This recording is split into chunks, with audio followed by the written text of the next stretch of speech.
नमस्कार। सुर्खियों के बाद खबरें विस्तार से। आपके साथ मैं हूं ललित प्रजापति। शुरुआत करेंगे सतना से मिल रही बड़ी खबर के साथ। ताला में यात्री बस पलट गई है। ताला से रीवा की तरफ यह यात्री बस जा रही थी। 32 सीटर यात्री बस पलट गई, बेकाबू होकर गिर पड़ी। 10 यात्री घायल हैं, 3 की हालत गंभीर है। घायलों को रीवा के संजय गांधी अस्पताल भेजा गया है। सतना के ताला में यात्री बस पलट गई। सहयोगी शिवेंद्र हमारे साथ जुड़े हुए हैं। शिवेंद्र, पूरी जानकारी विस्तार से। देखिए, आज ये सुबह बस जो है ताला से रीवा के लिए रवाना हुई थी। ताला से महज 1 किलोमीटर दूर पे ही ये अनियंत्रित होकर पलट गई और ये संगम ट्रेवल्स की बस थी जिसमें से यात्री सवार थे। इस हादसे में लगभग 15 यात्री घायल हुए हैं, जिनमें से 3 की हालत गंभीर है। सभी घायलों का उपचार संजय गांधी अस्पताल रीवा में चल रहा है और पुलिस इस मामले में जांच कर रही थी। जो जानकारी सामने आई है कि जो बस है बस मालिक ही रवि सिंह चला रहा था और उस समय मोबाइल से बात कर रहा था जब इस समय ये हादसा हुआ। तो कहीं न कहीं ये चालक की लापरवाही से बड़ा हादसा हुआ है, जिनमें से 3 लोग अति गंभीर बताए जा रहे हैं। चलिए, धन्यवाद शिवेंद्र इस तमाम जानकारी के लिए। सहयोगी शिवेंद्र विस्तार से जानकारी दे रहे थे।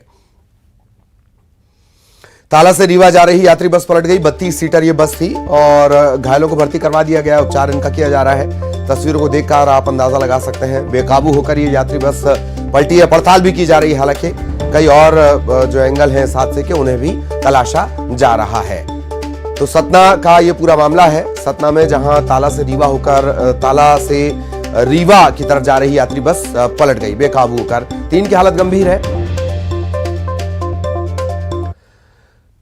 खबर भोपाल से। मध्य प्रदेश में अभी बारिश का दौर नहीं थमेगा। पश्चिमी इलाके में 3 अलग अलग सिस्टम सक्रिय है और मध्य प्रदेश ही नहीं, समूचे उत्तर भारत में इसका असर दिख रहा है। मध्य प्रदेश में पारा सामान्य से कम रिकॉर्ड किया जा रहा है। मौसम वैज्ञानिकों का कहना है कि ग्लोबल वार्मिंग के चलते भी मौसम में इस तरह की तब्दीलियां मिल रही हैं। मानसून के दौरान बंगाल की खाड़ी और अरब सागर में उठने वाले चक्रवात से बारिश होती है और अभी पश्चिमी इलाकों में स्थित समुद्र में चक्रवात के चलते बारिश हो रही है।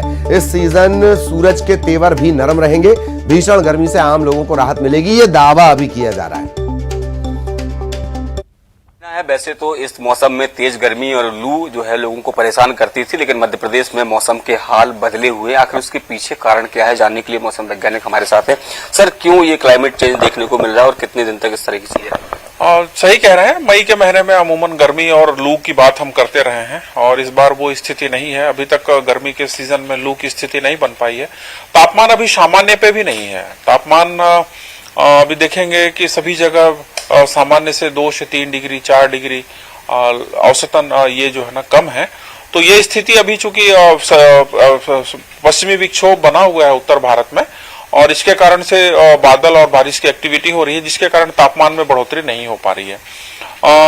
ये स्थिति अभी आगामी 3 से 4 दिन बनी रहेगी, क्योंकि उत्तर भारत में हरियाणा के ऊपर में एक साइक्लोनिक सर्कुलेशन, पश्चिमी विक्षोभ साइक्लोनिक सर्कुलेशन के रूप में है। एक साउथ पाकिस्तान के ऊपर में है, एक cyclonic circulation north west Rajasthan के ऊपर।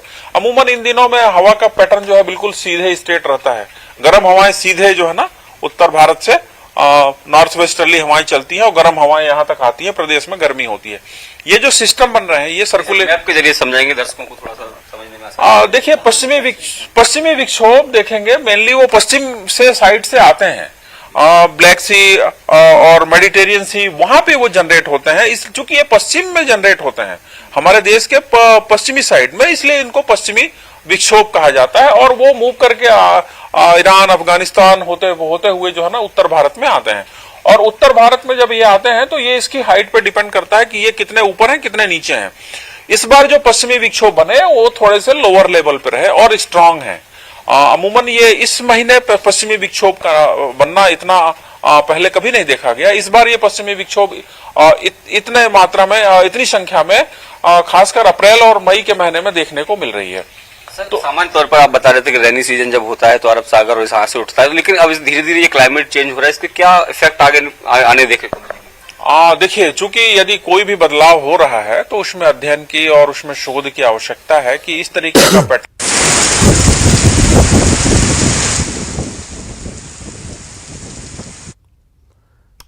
और सहयोगी शैलेंद्र इस वक्त हमारे साथ जुड़े हुए हैं। शैलेंद्र के पास हम आपको लिए चलेंगे। शैलेंद्र, बारिश का सिलसिला अभी भी बरकरार रहेगा। फिलहाल बारिश से राहत नहीं मिलेगी, लेकिन यह माना जा सकता है कि गर्मी से फौरी राहत मिलती रहेगी। जी शैलेंद्र। बिल्कुल ललित, आपने ठीक कहा कि आमतौर पर मई के महीने में लू की चलने की खबरें आती थी और कई बार इस तरह की खबरें भी आती कि जब तेज लू के चलते सड़कें सुनसान हैं। लेकिन इस बार जिस तरीके से देखने को मिला कि अप्रैल के आखिरी सप्ताह में लगातार जो है वो मध्य प्रदेश के अलग अलग इलाकों में बारिश होती रही और वो सिलसिला मई के पहले सप्ताह में भी जारी रहेगा। जिस तरीके से मौसम विभाग के जो वरिष्ठ वैज्ञानिक हैं वो ये बता रहे हैं कि पश्चिमी क्षेत्र में लगभग 3 अलग अलग सागरों में सिस्टम डेवलप हो रहा है और वो सिस्टम कहीं ना कहीं उत्तर भारत के इलाकों को प्रभावित कर रहा है और वहीं पर जो गर्म हवाएं जो आनी चाहिए उसकी जगह जो नमी के बादल आ रहे हैं और उसके चलते यहाँ बारिश हो रही है। और ये पूरे तरीके से अनुमान है कि ये 7 तारीख के आसपास तक मध्य प्रदेश में इसी तरह के सिस्टम जो है वो एक्टिव रहेंगे और उसके बाद जो है वो धीरे धीरे करके तापमान बढ़ना शुरू होगा। अगर अभी की बात करूं तो वर्तमान में मध्य प्रदेश के किसी भी जिले का तापमान सामान्य से ऊपर नहीं है, बल्कि अधिकांश जिलों में सामान्य से नीचे तापमान रिकॉर्ड किया जा रहा है। यदि आने वाले समय में ये बढ़ता भी है तो अधिकतम जो है वो सामान्य और उसके आसपास ही रहेगा, उससे अधिक नहीं जाएगा। यानी साफ तौर पर ये माना जा सकता है कि आने वाले समय में मध्य प्रदेश वासियों को भीषण गर्मी का सामना नहीं करना पड़ेगा। ये फौरी राहत की खबर जरूर है, लेकिन अगर पूरे सिस्टम को समझे तो ये आने वाले समय में अलार्मिंग पोजीशन जरूर ये दिखा रहा है, क्योंकि जिस तरीके से मानसून जो गर्मी के सीजन में अगर मानसून सक्रिय हो रहा है या जो पश्चिमी विक्षोभ अगर सक्रिय हो रहा है तो ये बता रहा है कि किस तरीके से पूरे विश्व का क्लाइमेट जो है वो चेंज हो रहा है और वो डिस्टर्ब हो रहा है और उसके चलते ये सब हो रहा है। तो आने वाले समय में लोगों को भी बहुत सजग रहने की जरूरत है, खासकर ग्लोबल वार्मिंग को लेकर, क्योंकि अगर उस दिशा में काम नहीं किया गया तो सारी जो ऋतुएं हैं वो आपस में एक्सचेंज हो जाएंगी, परिवर्तित हो जाएंगी। इस तरह की आशंका जो है वो मौसम वैज्ञानिक जता रहे हैं। जी चलिए बहुत बहुत धन्यवाद आपका शैलेंद्र इस तमाम जानकारी के लिए। सहयोगी शैलेंद्र विस्तार से जानकारी दे रहे थे। अब बड़ी खबर रायपुर से 58% आरक्षण पर कांग्रेस का बयान आया। सुशील आनंद शुक्ला का बयान आया। भूपेश सरकार हाईकोर्ट के फैसले के खिलाफ सुप्रीम कोर्ट गई। सुप्रीम कोर्ट ने युवाओं के पक्ष में फैसला सुनाया है। सीएम बघेल ने भर्ती प्रक्रिया फिर से शुरू करने का निर्णय लिया है। राज्यपाल से जल्द 76% बिल पर हस्ताक्षर करने की मांग कांग्रेस कर रही है। बीजेपी ठीक से पैरवी अगर करती तो आरक्षण रद्द ही नहीं होता, मतलब जो हाईकोर्ट ने रद्द किया था वो रद्द ही नहीं होता। बीजेपी के षड्यंत्र के कारण ही राजभवन में बिल अटका हुआ है। कौन सा बिल अटका हुआ? नया वाला, जिसके बाद आरक्षण हो जाएगा 76%। सरकार ने बिलासपुर हाईकोर्ट के फैसले के खिलाफ सुप्रीम कोर्ट में रिट दायर किया था और बड़े बड़े वकीलों को हमने हायर किया था। उसी का परिणाम है कि 58% का आरक्षण फिर से बहाल हुआ है। पूर्ववर्ती भाजपा सरकार यदि हाईकोर्ट में सही ढंग से पैरवी की होती तो ये स्थिति नहीं बनती। जैसे ही आरक्षण की बहाली हो गई है, मुख्यमंत्री जी ने अधिकारियों को बुला के भर्ती प्रक्रिया तीव्र गति से शुरू करने का निर्णय लिया है। इसके साथ ही हम महामहिम राज्यपाल से भी आग्रह करते हैं कि जो 76% आरक्षण संशोधन विधेयक उनके पास में लंबित है, तत्काल उसमें हस्ताक्षर करें, क्योंकि 58% के बारे में सुप्रीम कोर्ट के फैसले के बाद यह तय हो गया कि 76% आरक्षण भी पूरी तरीके से विधि सम्मत है। और जो कांग्रेस सरकार की मंशा है, जो विधानसभा की मंशा है कि सर्व समाज को 76% आरक्षण दिया जाए। और इधर नंदकुमार साय को वापस लाने की कोशिश में है बीजेपी और कांग्रेस ने इसे लेकर निशाना साधा है। सुशील आनंद शुक्ला का बयान है कि नंदकुमार साय जैसे नेता पर कोई दबाव नहीं बना सकता। बीजेपी नंदकुमार साय को लगातार प्रताड़ित कर रही थी, आदिवासी समाज का अपमान कर रही थी। प्रताड़ित होकर नंदकुमार साय कांग्रेस में शामिल हुए हैं। भूपेश बघेल सरकार आदिवासियों की हितैषी है, हमारी सरकार में सभी वर्गों का ध्यान रखा जाता है। साय के राजनीतिक कद के सामने वर्तमान में भारतीय जनता पार्टी के जितने भी नेता हैं, इवन की 15 साल तक मुख्यमंत्री रहे डॉक्टर रमन सिंह जी का कद भी बौना है। तो मुझे नहीं लगता है कि नंदकुमार साय जैसे विद्वान वरिष्ठ नेता के ऊपर में किसी भी प्रकार का कोई दबाव है। भारतीय जनता पार्टी ने जो उनको अपमानित किया था, भारतीय जनता पार्टी उनके जैसे वरिष्ठ नेता को जो लगातार प्रताड़ित कर रही थी, भारतीय जनता पार्टी जिस प्रकार से आदिवासी समाज के खिलाफ षड्यंत्र रच रही थी, उससे व्यथित होकर नंदकुमार साय जी ने कांग्रेस प्रवेश किया है। उनका कांग्रेस पार्टी ने अभूतपूर्व अभिनंदन किया है। उनके मार्गदर्शन में, उनके सानिध्य में कांग्रेस पार्टी और मजबूत होगी और जो वंचित वर्गों को उनका हक देने का अभियान माननीय भूपेश बघेल जी ने शुरू किया है, उनके आने से उसमें और और अब खबर इंदौर से, जहां बस में डांस करके रील्स बनाने का मामला सामने आया है। चलती बस में, सिटी बस में एक युवती का डांस वायरल हो रहा है। फिल्मी गाने पर डांस करती हुई ये नजर आती है। बस में सवारियां भी बैठी हुई थी और ये उस वक्त रिकॉर्ड किया गया। अब ये लगातार वायरल हो रहा है। इससे पहले सड़क पर डांस करती हुई एक लड़की का वीडियो सामने आया था रमोसा चौराहे पर। श्रेया कालरा इसका नाम। जेब्रा क्रॉसिंग पर बीचों बीच डांस करती हुई श्रेया नजर आई थी और काफी विवाद इसको लेकर हुआ। फिर श्रेया ने कहा कि वो जागरूकता के लिए, ट्रैफिक की जागरूकता के लिए ये करती हैं।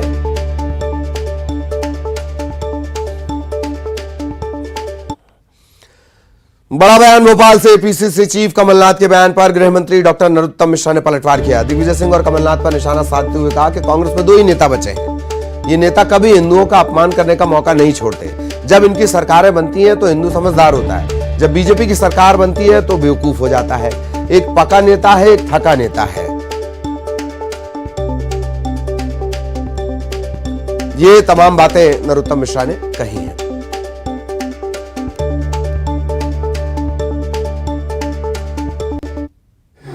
अब कांग्रेस में ये 2 ही नेता बचे हैं। एक दिग्विजय सिंह जी जिनसे जनता पक गई है, एक कमलनाथ जी थक गए। एक पका हुआ है, एक थका हुआ है।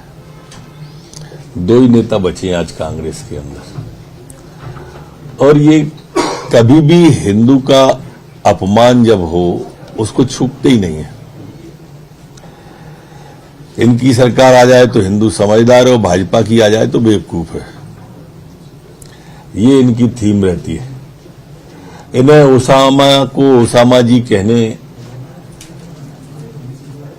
को हिंदू मानते हैं। ये राम मंदिर पर तारीख पर सवाल उठाने को अब हिंदुत्व मानते हैं।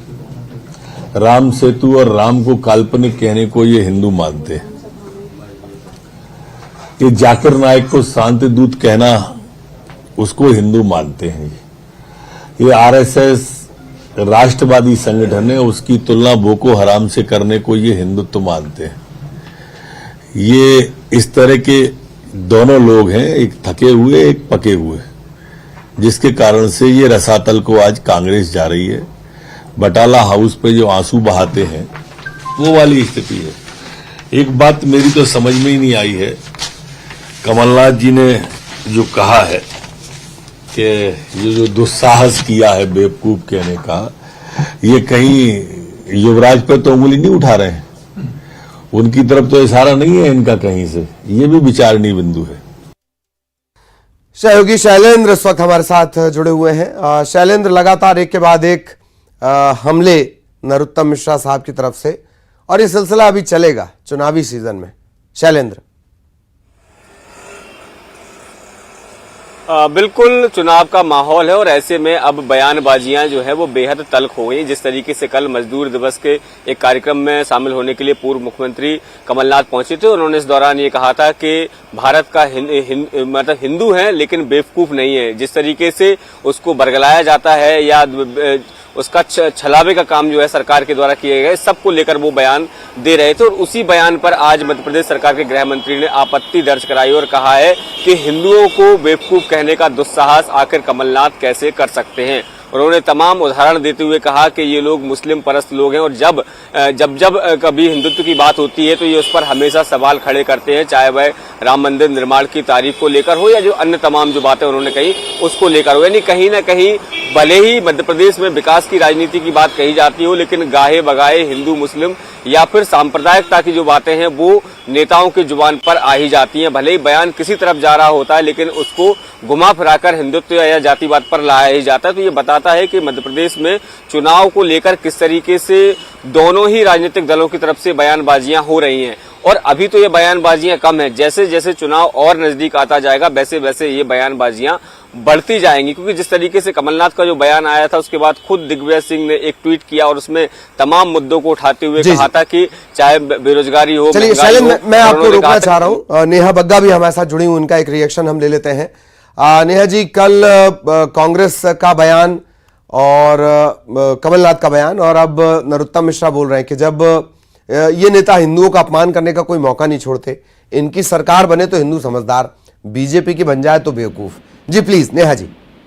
देखिए, ये तो कांग्रेस की परंपरा रही है और हमने तो सदैव ही देखा है कि जब तक कांग्रेस पार्टी इस प्रकार की तुलना जो है हिंदुओं से ना करे तब तक उनका एजेंडा पूरा नहीं होता है। और चाहे कमलनाथ जी हो या फिर उनके पूर्व के मुख्यमंत्री कांग्रेस पार्टी के दिग्विजय सिंह हो, उनका एजेंडा पूरा ध्रुवीकरण पे है। कमलनाथ जी चुनाव आने से पहले बंद कमरे में बैठ जाते हैं कि 90% मुसलमानों ने वोट नहीं दिया तो हम हार जाएंगे, हाथ पैर जोड़ते हैं। उसी प्रकार से राम दरबार का केक काटते हैं अपने जन्मदिन पर, और अब जो है हिंदुओं की तुलना बेवकूफ से कर रहे हैं, अपने आप को हिंदू भी बता रहे हैं और बेवकूफ भी शब्द ला रहे हैं जी। तो ये तो बहुत स्पष्ट है कि ललित जी कांग्रेस पार्टी की विचारधारा किस प्रकार से चलती है। और कांग्रेस ने तो कोई मौका नहीं छोड़ा, चाहे बोको हरम से तुलना करनी हो, ISIS से करनी हो, हिंदू आतंकवाद की बात हो या हिंदू टेररिज्म जो टर्मिनोलॉजी गढ़ने का काम किया था। ये बहुत स्पष्ट है कि कांग्रेस पार्टी अब चुनाव नजदीक आ रहे हैं तो हिंदुओं को अपमानित नहीं करेगी तो अपने प्रिय लोगों का वोट बैंक कैसे अपनाएगी। जी ये भी उन्होंने कहा कि एक पक्का नेता एक थका नेता है, पर हैरत की बात है कि पक्के और थके नेता जो भी आप दावा कर रहे हैं वो दोनों सबसे ज्यादा आपके बयानों में हैं, आपके नेताओं के बयानों में हैं। नेहा जी। अब देखिए, आपने भी 15 महीने की कमलनाथ जी की सरकार देखी है, आपने 28 उपचुनाव भी देखे और 4 भी देखे। अब कमलनाथ जी ने हर जगह जाके कहा, सागर पहुंचे तो कहा 28 साल के बाद आया हूँ, ग्वालियर गए थे प्रचार करने तो कहा 15 महीने के बाद आया हूँ, तीसरी जगह गए थे तो बोले 5 साल के बाद आया हूँ। तो चलिए ठीक, हाँ नेहा जी, आरपी सिंह साहब जुड़े हुए हैं, उनसे रिएक्शन ले लेते हैं। आरपी सिंह साहब, बयान आया है कि जब आप जीतते हैं कहीं, कांग्रेस जब जीतती है तो हिंदू समझदार होता है, बीजेपी जीत जाए तो हिंदू बेवकूफ हो जाता है। यह भी कहा जा रहा है कि एक पक्का नेता और एक थका नेता। नरोत्तम मिश्रा साहब ने रिएक्शन दिया है। जी प्लीज। देखिए नरोत्तम जी अपना विभाग छोड़ के, मुझे लगता है कि सारे विभागों में उनकी और विशेषकर जो है सूचना प्रसारण में अधिक रुचि है उनकी। अपने विभाग पर तो कभी ध्यान देते ही नहीं है। दूसरी बात यह कि किसी भी बात को गलत नैरेटिव जो प्रस्तुत करना, यही भारतीय जनता पार्टी का काम है। स्टेटमेंट क्या दिया गया, उसका काउंटर स्टेटमेंट क्या है कि सनातनी व्यवस्था में, सनातनी हिंदू धर्म व्यवस्था में क्या कहीं कट्टरवाद है, क्या वहां दया है, सहिष्णुता है। और एक सेंटेंस में वक्तव्य कहूं तो वसुंधरा कुटुंबकम की बात कही गई है। तो धर्मांधता क्या हिंदू धर्म का पक्ष है क्या, ये क्यों नहीं स्पष्ट करते पंडित जी महाराज जो है नरोत्तम जी? वो ब्राह्मण देवता भी हैं, मुझे लगता है कि वो वेदों उपनिषदों का भी ज्ञान होगा उनको। किसी भी बात को कुतर्क के माध्यम से पेश करना, मुझे लगता है कि अब सोसाइटी समझ गई है, इसकी कोई आवश्यकता नहीं। ठीक ठीक ठीक सिंह साहब, मैं आपको रोक रहा हूं। बहुत बहुत शुक्रिया आपका। नेहा जी आपका भी बहुत बहुत धन्यवाद। शैलेंद्र हमारे साथ लगातार बने रहे। शैलेंद्र आपका भी बहुत बहुत धन्यवाद। कोरबा का रुख करेंगे। बड़ी खबर मिल रही है, महानदी जल विवाद का मामला 20 सदस्यीय टीम ने निरीक्षण किया है। टीम ने बांगो बांध और दर्री बराज का निरीक्षण किया है। दोनों बराज की क्षमता और बाकी की और जानकारियां, डिटेल्स जुटाई जा रही हैं। महानदी जल विवाद का मामला तकरीबन 3 दशक से ज्यादा की यह समस्या, और अब एक टीम है जो निरीक्षण कर रही है महानदी जल विवाद।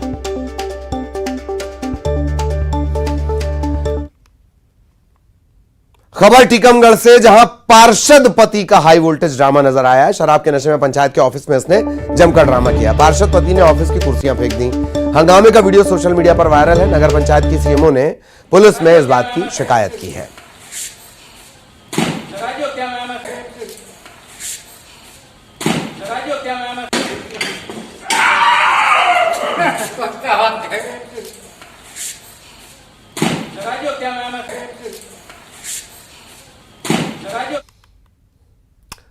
खबर बिलासपुर से, जहां 13 लाख की टिकट के साथ 48 दलाल गिरफ्तार किए गए। बिलासपुर, रायपुर, नागपुर, इस डिवीजन में टिकट दलालों पर यह कार्रवाई की गई है। कंप्यूटर जब्त किए गए, मोबाइल, लैपटॉप, ये तमाम सामान जब्त किए गए हैं। आरपीएफ की ये कार्रवाई है। दलालों में हड़कंप इसके बाद मचा हुआ है। 48 दलाल और 13 लाख की ई टिकट इनके पास से बरामद की गई है।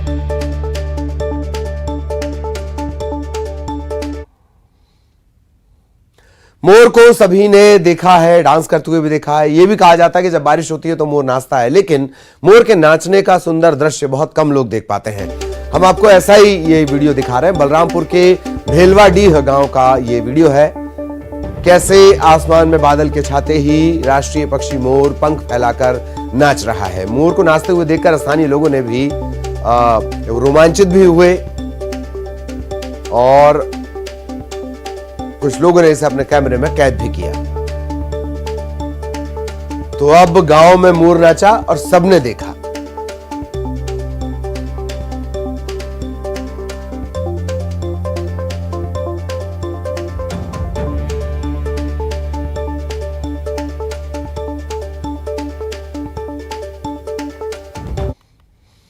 खबर गरियाबंद से, जहां गनियारी में तेंदुए का बच्चा मिला है। फिंगेश्वर वन परिक्षेत्र के गनियारी का ये पूरा मामला है, माफ कीजिएगा। और वन विभाग ने इस शावक को अपने कब्जे में ले लिया है। माना यह जा रहा है कि मादा तेंदुआ यहीं आसपास हो सकती है, तो अभी इसे रखा गया है और कोशिश ये की जा रही है कि खुद जो मादा तेंदुआ है वो इसे उठाकर ले जाए। अगर ये नहीं होता है, थोड़ा इंतजार किया जाएगा। अगर ये नहीं होता तो लोकेशन बदल कर देखी जाएगी। तब भी नहीं होगा तो फिर इसे जो रिजर्व एरिया है वहां पर ले जाया जाएगा। वन परिक्षेत्र के ग्राम गनियारी में जब सुबह सुबह ग्रामीण काम कर रहे थे, तभी वो तेंदुआ के शावक को देखे हैं। ये देखिए, काफी ये छोटा शावक है जो यहाँ पर चल रहा है और इसकी सुरक्षा में वन अमला है और ये इसकी माँ आसपास हो सकती है और ये भी हो सकता है कि उसकी माँ के पास और भी बच्चे हों। और देखिए कि वन अमला यहाँ पर मौजूद है और तमाम लोग इस बच्चे को रेस्क्यू करना चाहते हैं। वन विभाग की बड़ी टीम भी यहाँ पर पहुंचने वाली है और ये देखिए कि ये जो बच्चा यहाँ पर है और काफी दिखने में काफी सुंदर है। किसी तरह का कोई नुकसान ना हो इसकी ध्यान हम रख रहे हैं और बाकी वन अमला की टीम भी रख रहे हैं। और ये जो शावक है इसे देखने के लिए लगभग सैकड़ों लोग उमड़ गए और वन अमला की टीम यहाँ पर मौजूद है रेस्क्यू। और ये भी खतरा है कि इसकी माँ यहाँ आसपास हो सकती है। और इस वक्त सीधे आपको लिए चलते हैं, मुख्यमंत्री शिवराज सिंह चौहान बातचीत कर रहे हैं। आज मुख्यमंत्री कन्या विवाह योजना के अंतर्गत 156 विवाह गंजवा सौदा में संपन्न हो रहा है। इस अवसर पर मैं यही कहना चाहता हूं सभी भाई और बहनों को कि भारतीय जनता पार्टी की सरकार है, मैं मुख्यमंत्री हूं। बेटी बोझ नहीं है, बेटी वरदान है। 17 साल पहले हमने योजना बनाई, मुख्यमंत्री कन्या विवाह योजना, क्योंकि कई बार विवाह को बोझ समझा जाता था और बेटी को इसलिए जन्म नहीं लेने दिया जाता था कि बेटी की शादी में पैसे खर्च करने पड़ते हैं।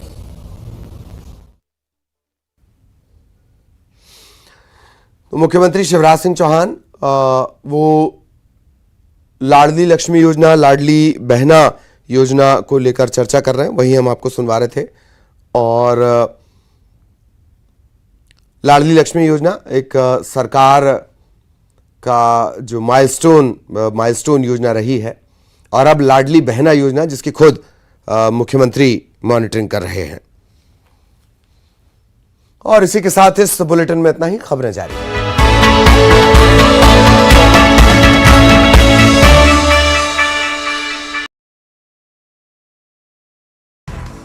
मथुरा श्री कृष्ण जन्मभूमि विवाद मामले में इलाहाबाद हाईकोर्ट का बड़ा फैसला। शाही ईदगाह ट्रस्ट की